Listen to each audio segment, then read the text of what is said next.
Happy Feast of Mary, Mother of God. And Happy New Year. How many times we hear this greeting today? How many times we give that same greeting to others? Is it just a conventional greeting, or is it a real wish? In other words, is it really possible to find happiness in the new year? It would be a mistake, of course, to expect perfect happiness this year or any year in the life. The innate, insatiable drive we all have for perfect happiness cannot be found in this life. Maybe in the next life. That's what Jesus promised, or the saints proclaimed, as St. Augustine. You know the St. Augustine, great saint from Hippo, North Africa, Roman time. He said in his famous book, Confessions, "Lord, you have made us for yourself, and our hearts are restless until they rest in thee, in you." But there is a deep, lasting peace that everyone can have in this life itself. But what is happiness a byproduct of? What is it that has happiness as a side effect? The answer is to be found in Bethlehem. Let us go to Bethlehem to see what it is. Look into the manger. Take your eyes away from the beautiful babe wrapped in swaddling clothes lying in the manger and look around. There is none of those things in which we seek happiness. There is no riches, no fame, no power, no conveniences, no pleasure, nothing but an empty, cold cave on the outskirts of the town of Jerusalem in Bethlehem. The city is known as the house of bread. Now look at Mary and Joseph kneeling before the manger. They must have tired. They have traveled 75 miles or so from Nazareth to Bethlehem on foot and on the jolting back of a donkey. They must be very hungry. They haven't had a real meal since they left Nazareth some 3 days ago. They must be cold in this damp cave in the midst of winter. It must have been very humiliating for them to discover no room among their relatives in their ancestral home or at the village inn. Yet, in the midst of all of this, Mary and Joseph are the happiest people to walk the face of this earth. Mary is the happiest mother ever in the history of mankind, in the world, because she is the mother of God. In Greek, Theotokos. I used to give a lot of lectures on Theotokos, but no time for it. Just I have to keep up my time for the homily. Great philosophers, poets, and artists and architects made great wonders of art on Mary. One poem I just want to, because it's so beautiful. The poem by William Wordsworth, small poem on Virgin, the Virgin. Enjoy the beauty of this poem, those who are poetic. Mother, whose virgin bosom was uncrossed, with the least shade of thought to sin allied. Woman, above all women glorified, our tainted nature's solitary boast, purer than foam on central ocean tossed, brighter than eastern skies at daybreak's tune, with fancy roses than the unblemished moon before her wane begins on heaven's blue coast.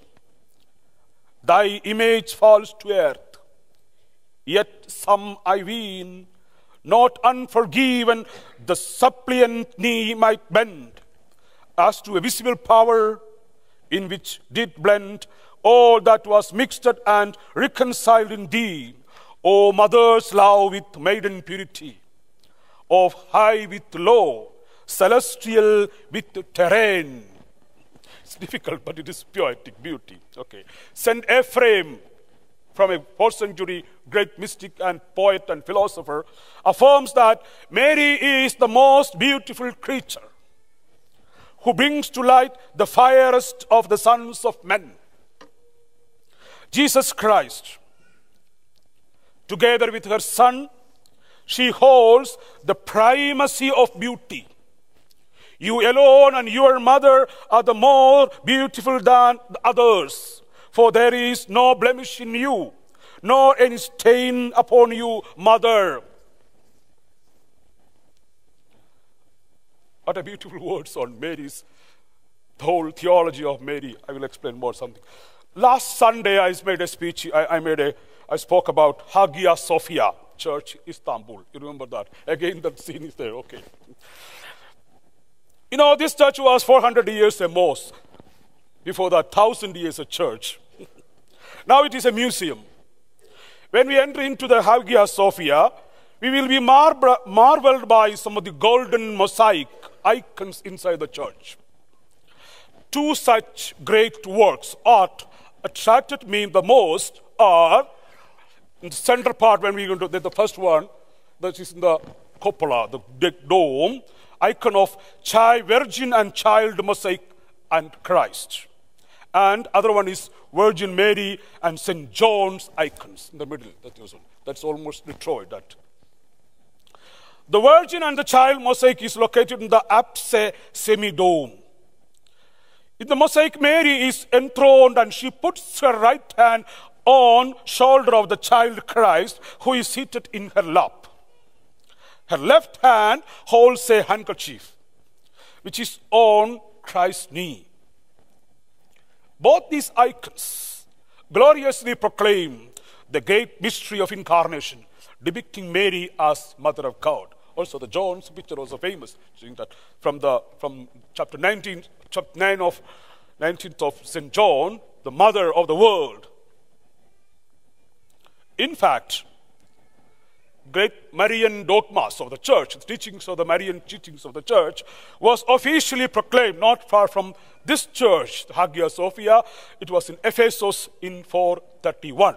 Mary as the Mother of God, against Mary as the Mother of Christ. There is a big controversy on that. I will explain maybe another time. You know, the name Mary in Hebrew, Miriam, and in Greek, Maria, connected with an Egyptian term originally from Egypt, or from even before from Ugarit, the ancient language of the people of Ugarit. It's called the Egyptian word Mara, which was an oriental aesthetic meaning beautiful, and Egyptian word Mari, meaning loved. Connected with Miriam in Ugarit idiom has an eternal literal meaning high, lofty, or exalted, etc. Remember the Egyptian name. First Mary's name is referred in the Bible is the sister of Moses that was given in Egypt. Therefore, Jesus' mother would be the exalted one, the most suitable title. Hence, Mary is the most exalted one. The Mother of God, she is the most exalted. Mother of God is the most important title of Our Lady. To call Mary the Mother of God reminds us of this. God is close to humanity. Ours is the joy of knowing that our solitude has ended. It is the beauty of knowing that we are beloved children, of knowing that this childhood of ours can never be taken away from us. The mother and we are the children. Let us now be guided by today's gospel. Only one thing is said about the Mother of God. Mary kept all these things, pondering them in her heart. She kept them. She simply kept. Mary does not speak. The gospel does not report a single word of hers in the entire account of Christmas. The Mother of God keeps these things in silence. That silence tells us that if we would keep ourselves, we need silence. We need to remain silent as we gaze upon the crib, to Bethlehem. Pondering the crib, we discover anew that we are loved. We see the real meaning of life. As we look on the silence or in silence, we let Jesus speak to our heart. His loneliness lays low our pride. His poverty challenges our outward display.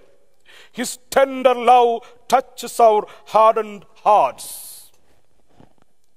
The gospel goes on to say that Mary kept all these things, pondering them in her heart.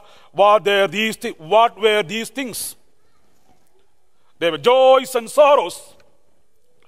On the one hand, the birth of Jesus, the love of Joseph, the visit of the shepherds, the radiant night.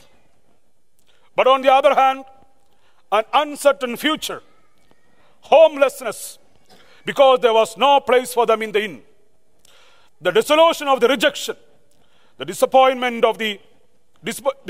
of having to give birth to Jesus in a cave or in a stable. Hopes and worries, light and darkness, all these things dwelt in the heart of Mary. What did she do? She pondered them. That is to say, she dwelt on them with God in her heart.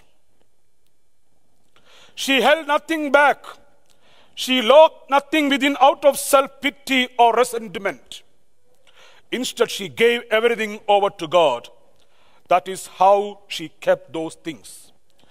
We keep things when we hand them over, by not letting our lives become prey to fear, distress, or superstition, by not closing our hearts or trying to forget, but by turning everything into a dialogue with God. God, who keeps us in his heart, then comes to dwell in our lives. Brothers and sisters, these then are the secrets of the Mother of God. Silently treasuring all things and bringing them to God. And this took place, the gospel concludes, in her heart. The heart makes us look to the core of a person, his or her affections and life. At the beginning of the year, we too, as Christians on our pilgrim way, feel the need to set out anew from the sender, to leave behind the burdens of the past, and to start over from the things that really matter. Today, we have before us a point of departure, the Mother of God.